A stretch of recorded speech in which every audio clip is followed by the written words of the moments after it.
Hey, welcome back to Girl Chat Sports. It is episode 38. I'm Melissa, one of your hosts here, and with me, of course, is the lovely Stephanie. What's up, Steph? Hi there. Hey, so just a quick note, you guys, we have an awesome guest coming up later, Mr. Alex Washington. He's the co-host of the Deuces Wild live podcast, which is a co-owner also of the Real Take No Holds Barred Sports. A die-hard Patriots fan, and he believes that Tom Brady is Jesus. So he should be an interesting guest later on. We will be bringing him later on the second half of the show. But to start with, there is only 2 more weeks of football. It's sadness. I don't know what I'm going to do with my life. I'm going to be forced to watch basketball, which I've been starting to get more accustomed to now that we're weaning down. There's no, Monday or Thursday football, so I watch the little hoops here and there. But I don't know. I may not survive this year. I feel like now my Sundays will actually be available to get things done. Sundays, Mondays, Thursdays, I feel like I need to be watching reruns, the NFL Network. I'm going to catch up on some 30 for 30s, I think, that have been recording on my DVR forever. Or become a hockey fan like we've been talking about. Or, of course, because we have the Golden Knights that we have to cheer on. And speaking of hockey, real quick, the All-Star Game is this weekend in LA, which is hilarious because I never knew. Hockey and soccer, I feel like their seasons go throughout the year. Like, literally, it's a 12-month season. I had no idea that their All-Star break was about the same as, like, the rest of the All-Star break. So you've got Pro Bowl coming this weekend, and you've got the NBA All-Star Weekend in New Orleans coming next month. So I didn't realize they were all kind of in the same little time frame of the year. So anyway, on to football, because I don't know what I'm going to do without it. But this weekend we saw the last two games before Super Bowl. So the Packers were at the Falcons, and amazingly to me, the Falcons, they won, but not just won. They beat the tail off of Aaron Rodgers and the Packers. Who would have thought that the Falcons were going to the Super Bowl? It was 44-21. I couldn't believe it. I couldn't believe the Packers. I think it was 20, I want to say it was 24-0 at halftime. Like, they had scored nothing. Aaron Rodgers had not a single point in the first half. When does that happen? It was a sleeper. We were at the casino watching the game, and all the Packers fans left at halftime. I was deathly sick this weekend, so I was contained in my house, and so I had to watch football and basically stay in my bed the entire time, which sucked. But watching these games was probably just as bad. I thought at least Aaron Rodgers and, the Packers were going to be coming out in full force, at least giving a good game. And granted, Rodgers did end up with over 280 yards and 3 touchdowns, but they didn't play the entire first half. And Julio Jones went apeshit crazy on them. This man is a beast. I don't know if you saw it, but he had a 73-yard touchdown where he stiff-armed at least 2 Packers on his way there. He is a man. He's crazy. He's been at arms with the NFL before, just so you know. But this did break, of course, and snap Rodgers' 8-game win streak, or the Packers' 8-game win streak. And the Falcons, which is crazy, they have scored on an opening drive in all of their 8 straight games, the last 8 games. Wow. So basically, for all those who are listening, if you're not sure, opening drive is their very first time having the ball. So in the very first possession they've had of every game, the last 8 games, they have scored that initial possession, which is pretty crazy. So Matt Ryan ended up with 415 total yards. He had 5 touchdowns, one of which he ran in himself, and he's not had a rushing touchdown since 2012.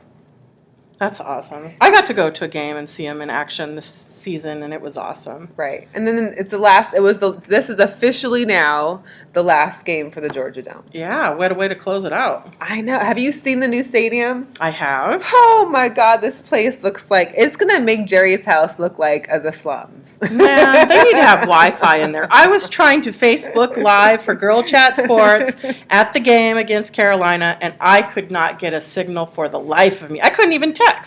Well, I can tell you this new Mercedes-Benz stadium is about to be ridiculous. There's the concourses have open views of the field. They're supposed to have concessions that mimic those outside. So you can get like a $2 soda and refill it for free. You can get cheap hot dog. I mean, it's supposed to be family friendly for the budget, and it's going to be an amazing place. And I'm really excited because my Huskies get to play there, I think against Rutgers or something back in 2018. So I'm looking forward to that. But yeah, so this is pretty crazy. The Falcons are going to the Super Bowl. Crazy. And it's only their second Super Bowl trip in franchise history. You know, the Packers have made the playoffs 9 times. They advanced the divisional round 7 times and made the NFC Championship game 4 times. They only have 1 Super Bowl berth and 1 NFL title to show for. Crazy. Didn't make it. Crazy. So crazy. And so even though I'm mad that Dan Quinn left the Seahawks, I'm happy for him in that he's going to be taking this team on to the Super Bowl. I mean, obviously, he was with us when we won our Super Bowl, and I think it's evident that he is the deciding factor almost. This guy is great, and I wish the Falcons the best of luck, especially in beating the Patriots. So the other game on Sunday was the Steelers at Gillette Stadium versus the Patriots. Again, it was another game that was kind of like, where is everybody? So the first half was 17-9, Patriots ahead. The Steelers hadn't scored a touchdown. They were field goals the first half. That was it. I don't know if it was the fire alarm that got pulled off at their hotel at 3:00 in the morning, or what it was. But Ben was not playing. I don't think Antonio Brown even had a good catch even until the third or fourth quarter. Big Ben blamed it on the coach. He blamed it on the youngsters on the team. The Facebook Live incident. And we'll get to this game a little bit more, and we'll get more into the Super Bowl in our second half of the show when we talk with our guest, Alex Washington. But I was surprised. I couldn't believe it. I mean, Le'Veon Bell left the game in the first quarter with a groin injury. So you had, luckily, the Steelers have such a great backup running back in D'Angelo Williams, and he was able to help out. But the team itself was non-existent. And then you had this guy Hogan for the Patriots who came out of nowhere. He had a Patriots playoff reception yard record of 180 yards. He had 2 touchdowns by the time halftime came. I mean, this one man, I think I had a Facebook post that it was Hogan versus the Steelers. That's it. And he won. He won for them. So, Tom Brady, if you're listening, make sure you give Hogan all your money. I'm just kidding. In Tom Brady's favor, he did tie Montana for the most playoff games, having 3 touchdown passes. So he's had the most playoff games with 3+ touchdown passes. They tied at 9, so that's interesting. And the Patriots make their 9th record 9th Super Bowl appearance 9 times. Tom, is it safe to say that Brady is the best quarterback of all time? I would say that there's some definite heated argument, and I bet you our boy Alex will be able to kiss the ass of Tom Brady, or as I like to call, kiss the butt chin of Tom Brady, because as we all know, that's what Tom Brady's working with. So that's kind of that for right now. In other little football tidbits, which I found a little interesting in regards to some of the bets that were made. So of course here in Vegas, we're always big on prop bets. We're big on Super Bowl bets. We're big on betting of any kind. What's interesting to know is that there was more bets placed on the Browns to win the Super Bowl this year than Atlanta. Wow. Yeah, so they won 2 games last year, I think, or 1. I can't remember. I think 3, and they won 1 this year. And they won 1 this year. So the 3 and 13 Browns had gotten more bets to win the Super Bowl than Atlanta. So it's pretty interesting that the only team that had less bets to win the Super Bowl 51 than the Falcons was the Titans.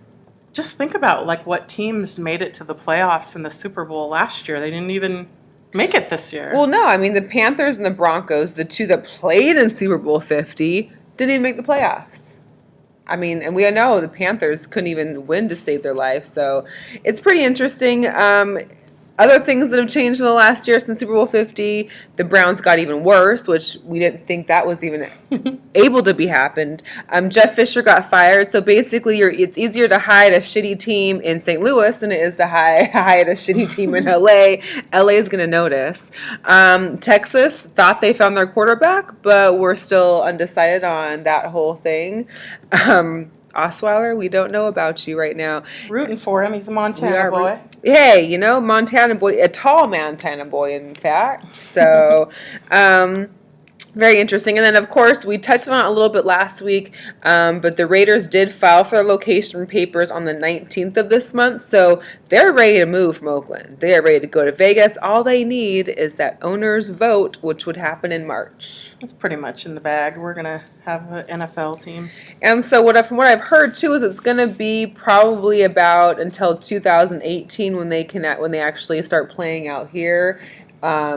Or 2019, depending on how much, slack they get back from Oakland. Like, here, your team's moving in 2 years, but you're still going to go to the games? Probably not. Yeah, they said that people are not going to be happy in those years to come. They can't even get, movers to move the stuff out of San Diego because...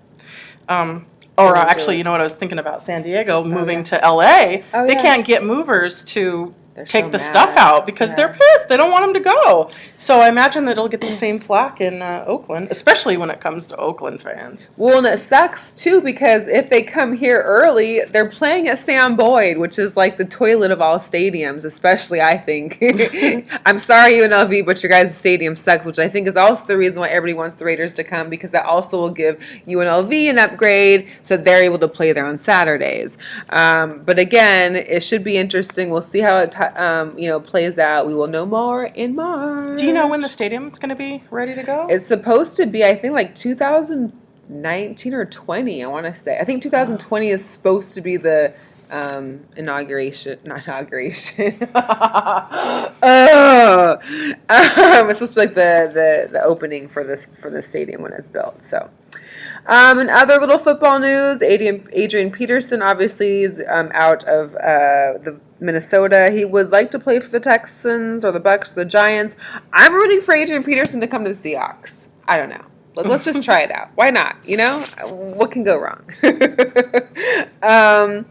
Another Chris Boomer Berman retired from the NFL Countdown. That was kind of interesting show, and it kind of got overlooked. I had posted this on our Instagram because, with both of the games that were on Sunday, the AFC Championship, the NFC Championship, people kind of didn't really get to see that whole retirement or that last episode for him, and so that was pretty interesting to watch.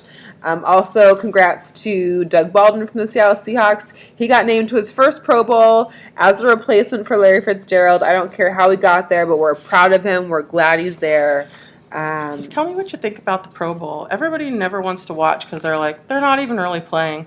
I like the Pro Bowl. I'm actually glad that this year they're going back to the AFC versus NFC, because before it was kind of like the celebrity or the ex-retired NFL stars were going to coach a team. They both got to pick, their team out, which was hard. I still like the AFC NFC rivalry and to be able to still determine which team which person playing for where. So I'm glad that's happening. Although it's interesting now, it's going to be in Orlando. I still would love to go to Hawaii to watch a Pro Bowl, but it is in Orlando now.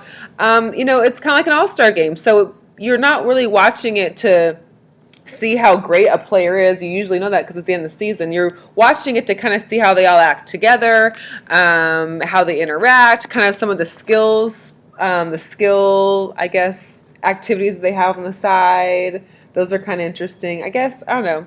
I like it. It's just like an all-star weekend. You just get to watch and enjoy the time. I enjoy the camaraderie between all the different players from the different teams. I think it's fun, but yeah, they don't really play very hard. Let's see, anything else? What about Aaron Rodgers?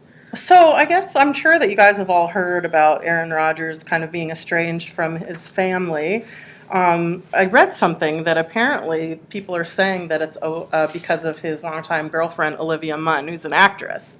Wow. I guess that his family didn't think that she was dating him for the right reasons, and they didn't necessarily approve of her. So what they're saying is that the reason that he's estranged from them is because he chose his girlfriend over his family. Well, dang, Aaron, just gonna choose Olivia Munn over your family? But I guess that after they lost, she wrote a letter on her Instagram, which people think is throwing shade at his family. Just saying that they should be proud of their team and they faced a lot of adversity on and off the field. And thank you to those who encouraged and supported them by choosing to put only positive energy, emphasizing the positive. So I don't know. I think she kind of thrown some shade at his family. Wow. Well, we know who's not getting tickets to any Packer games then, I guess. Not the Rodgers family.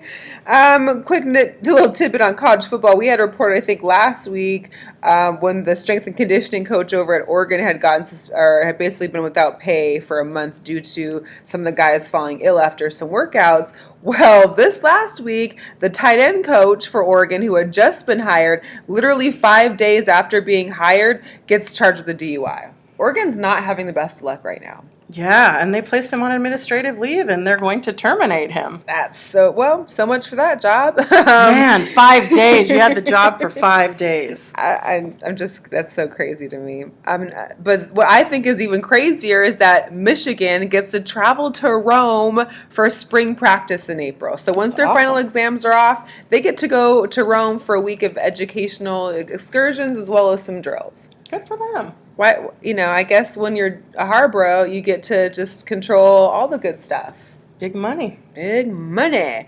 We'll touch on college hoops real quick because obviously me and you really aren't watching those too tough until after football season is over with. But there was some major upsets this week in men's hoops. So we've got Villanova, Kansas, Gonzaga, Kentucky, and Baylor rounding up your top 5. 3 of those top 5 teams lost Tuesday. Isn't that crazy? 3 of the top 5, yeah. So Villanova was stunned by Marquette, which Marquette got fined $5,000 for storming the courts after the win. I'm sure they won 74-72. Kansas, their 18-game win streak was snapped by West Virginia, who was number 18, and then Kentucky was upset by Tennessee. So crazy. This is one of those things which is kind of like there was an NBA thing over the weekend where all the underdogs won. And had you put money on all those underdogs, you'd won like $300,000. That's crazy. It's ridiculous. Crazy. And other Grayson Allen news. Oh, yeah.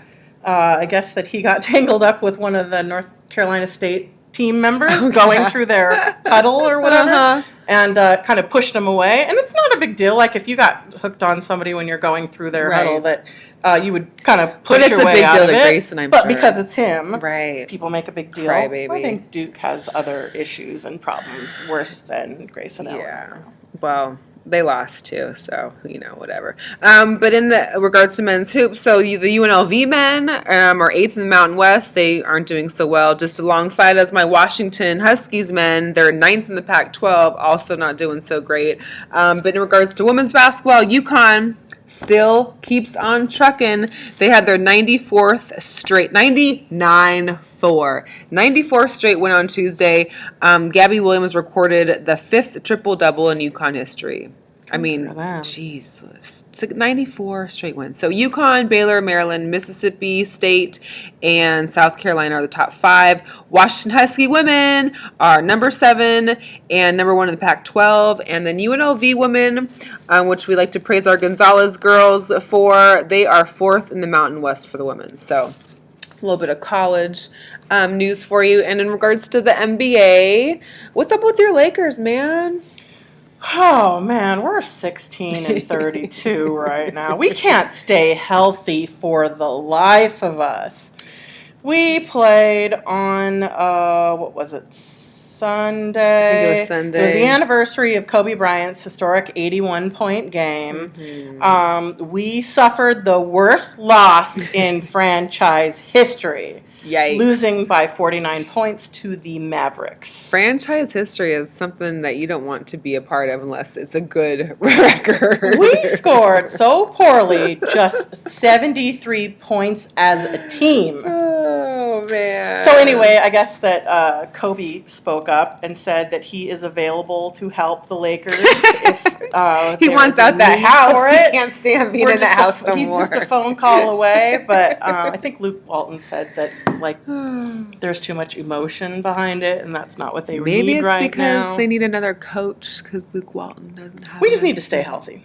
Okay. All right. Well, it was Monday night. Sorry, that's what it was. Monday night is when all the underdogs. So the Pelicans beat the Cavs, the Heat beat the Warriors, Kings beat the Pistons. Like literally, if there was a post about if you would have just put $10 on like a 6-teamer that was all the underdogs, you would have had like over $100,000. It's insane. If somebody out there wants to help me make some money, I'm in Vegas. Call me. We can split it. I mean, just let me know if you have the will and the means and the ideas and the knowledge behind basketball betting. Let me know. Did you know that the Cavs have lost 5 of their last 7 games? And LeBron is not happy about it. LeBron, he's playing too many minutes. He's got too many turnovers. Mm-hmm. And he said they need an effing playmaker. Go ahead. Just say it. They want a fucking playmaker.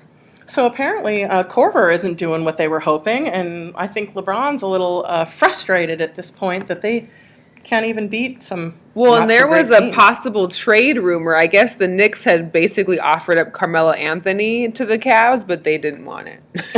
They're like, yeah, no, pass, thanks. So, should be interesting. I know LeBron's frustrated. He wants to get them to repeat and doesn't. I don't think he feels that they're at that point where they can. Spurs played the Cavs on Saturday night, and Kawhi Leonard got a career high of 41 points. And then he got injured shortly thereafter, I think the next game. So even though the San Antonio Spurs have been playing without their key players, they're still winning. Yeah. 5th straight victory Tuesday night. They're playing without Kawhi, Tony Parker, Paul Gasol, and they swept Toronto Tuesday night. Well, before we head to the commercial break, just one quick announcement. So last year, we had talked a little bit about, so in April of last year, basically it was announced that the NBA would be allowing jersey logo partnerships with each team starting 2017-18 season. So far there's been 3 partnerships that have been lined up for that. The Celtics will have General Electric, the 76ers are going to have StubHub, and the Kings will have the Blue Diamond Almonds. So that's interesting. This should definitely be kind of a mix-up for when we watch sports or watch the NBA next year. It should be interesting to see the little logos in the top left corners of their uniforms. So that's okay. That's a good way to make some money. As if they needed more money. But hey, that's how it goes. So we're going to cut to commercial break, and we'll be right back with our guest host, Alex Washington. Palmer Alexander for the Inner Zone Sports Show. Want to tell you about our sponsor at Gossip Pasta. Now she's at a new location at 291 Chesterfield Mall Food Court. She's open 7 days a week. Make sure you get in on all of the goodness. And don't forget the food is made with a bunch of love. Only at Gossip Pasta. The food's so good, it'll make you say, Shatorta, give it to him, queen. City to city, state to state. Internationally, Gossip Pastas is always in the zone. All right, welcome back. We have got our guest, Alex Washington, hailing from Maine, live on the line. Hi, Alex. What's going on, girls? How you doing tonight? Not bad. Well, we're not in Maine, so but hey. It's warm. It's warm. It's 33 degrees. hey, we'll believe you. I'm sure the 33 there is a little bit different than 33 out here. But welcome to the show, Alex. You are the co-host of the Deuces Wild live podcast from the Real Take and No Holds Bar Sports diehard Patriots fan. We still don't know how that's even possible as a Patriots fan. But please give us a little intro on you. I don't know if you've always been a sports buff, if there's a particular sports that is your favorite, if it is just Patriots, or give us a little background.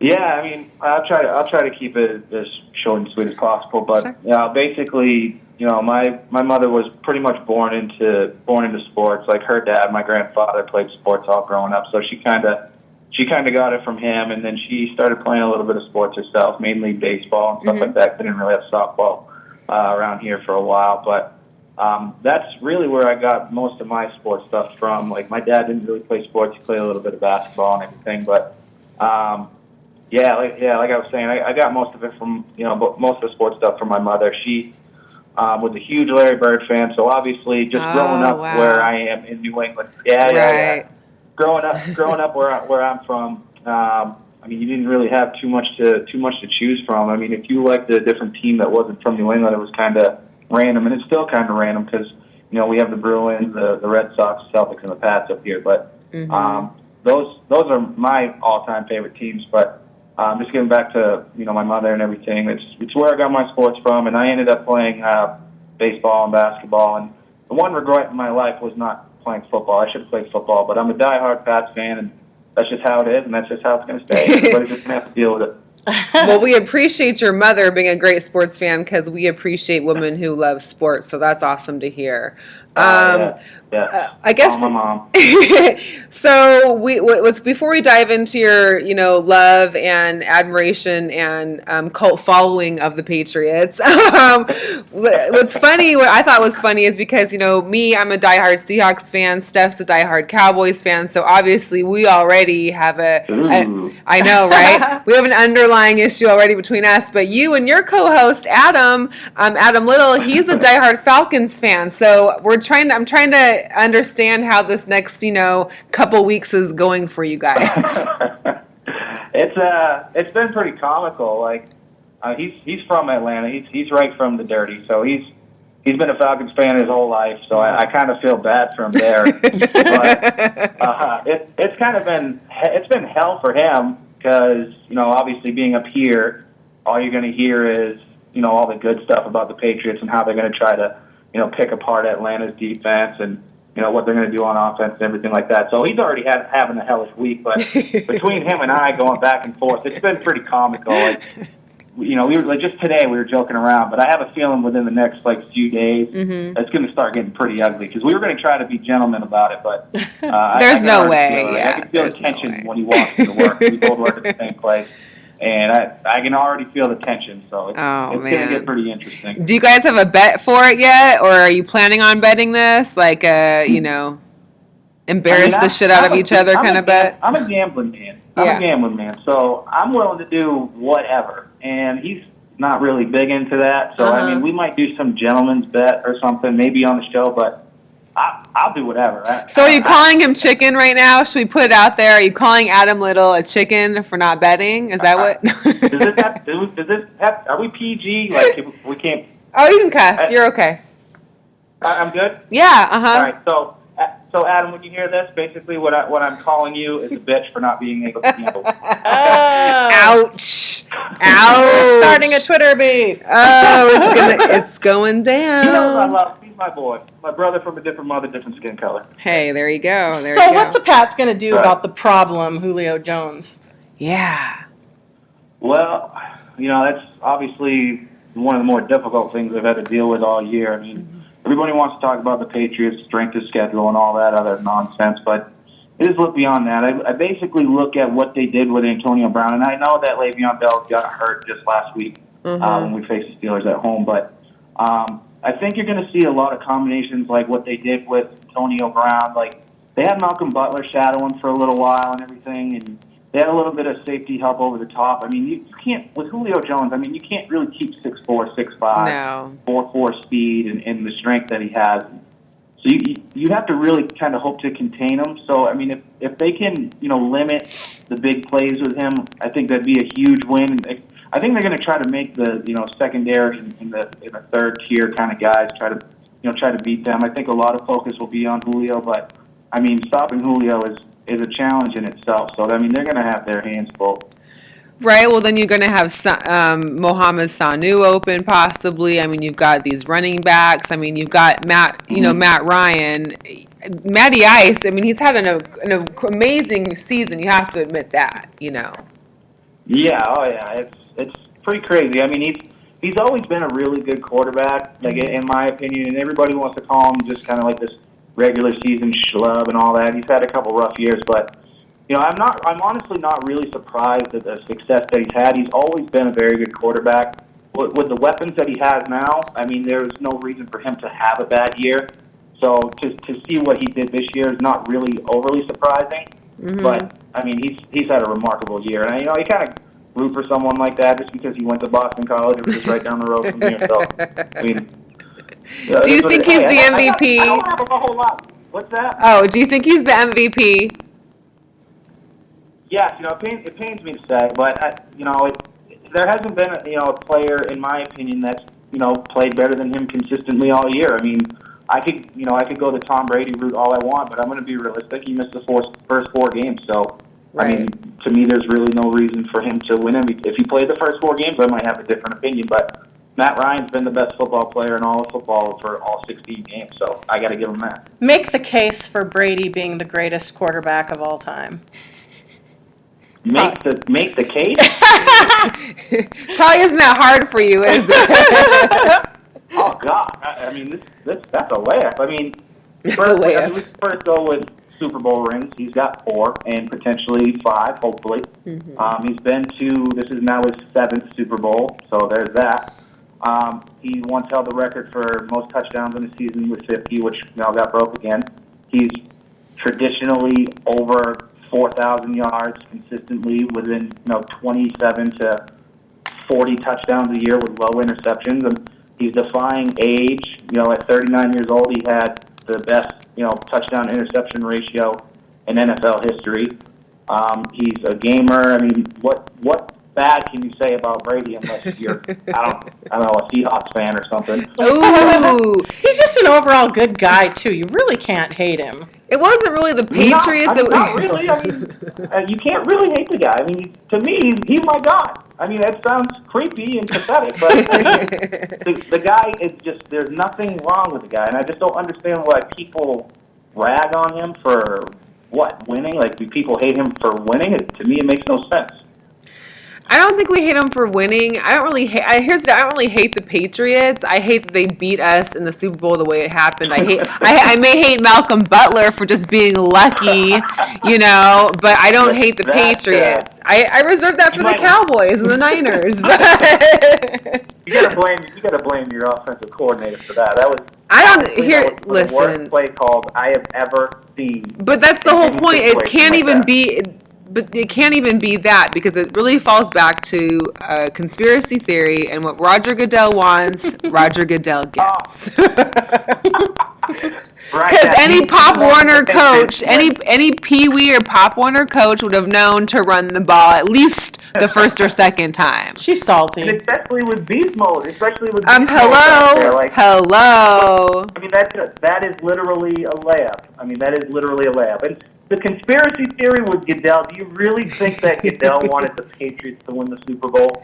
I think it versus having Marshawn Lynch win the Super Bowl for the Seahawks. Yes, I think they liked that we were there again, but I don't think it was a conspiracy theory. And even though I know, but this was also pre-Deflategate too. This was around Deflategate's origination. So I think, I do believe it was a conspiracy theory, and I'm just gonna roll with that. So.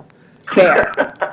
That's fine. Changing gears a little bit, can you tell us much about this guy, Chris Hogan, that we saw this weekend, who has basically come out from nothing? I mean, I think he was, Penn State lacrosse star, and all of a sudden is getting 2 touchdowns in the first half for the Patriots. Well, this is what Belichick has done throughout pretty much his whole tenure as a Patriots coach. I mean, he ends up going to find these people that he thinks are built for his system. He's seen him 4 years at Buffalo off and on, so he obviously knows what he thinks he can bring to an offense like the Patriots. But like you said, he was a Penn State lacrosse star. He played 1 year of college football at Monmouth, of all places, like random. Mm-hmm. Goes undrafted, hops from team to team. I believe he was on the Dolphins at one point before he ended up signing with the Bills. And he torched the Patriots a couple times in some of the games that he played. So I think that's where a lot of it came from. Like, they did the same thing when Wes Welker was in Miami, kind of beating up on him. So I'm not really surprised that Belichick found someone like him, but I'm a little surprised at the productivity that he brought in, especially in the playoff games. Man, you lose Gronk. and he's putting up Julio Jones type numbers Right. in the couple games just in the playoffs, in his first playoff appearance. So I'm not surprised that Chris Hogan is being successful because of what Belichick does. It's random as hell. I mean, you got to admit that. Well, and the fact I think also that the Patriots probably have the most Caucasian wide receivers other than any NFL team out there. I mean, you've got this guy Hogan, you've got Edelman. I mean, I guess Amendola could be considered Caucasian-ish. And then Gronk at the tight end. It's just like I'm amazed that they have, yeah, that's just my 2 cents. I mean, yeah, I guess we could go the Caucasian route, but honestly, if Bill could find someone that was freaking green and be good on that team, he would sign him. Well, So, that's there's Bill. always just like this huge race-driven thing from just even like Boston media. It's like they're just trying to eat. Like, yeah, it's been brutal up here. Just like it's a pretty hot topic up here about a lot of the Patriots skilled players are white, and it's very racial. Like we had Randy Moss, we tried to get Mohamed Sanu for Christ's sake. So it's. I mean, I'm all for any color. I'm just surprised at how talented you don't see a whole bunch of talented white wide receivers these days. White men can jump. Yes, that's pretty interesting. You look at what they got. Edelman was a 7th-round pick, a quarterback out of Kent State. Hogan was undrafted. Amendola, I don't think he was drafted. I can't remember. So, I mean, it just happens. I think I don't think it's anything in particular. I think it's people that they can afford that they think can be successful in their system. So let's get this, a final outcome for the Super Bowl and score. What's your take? Oh, my God. I don't even do this on my show.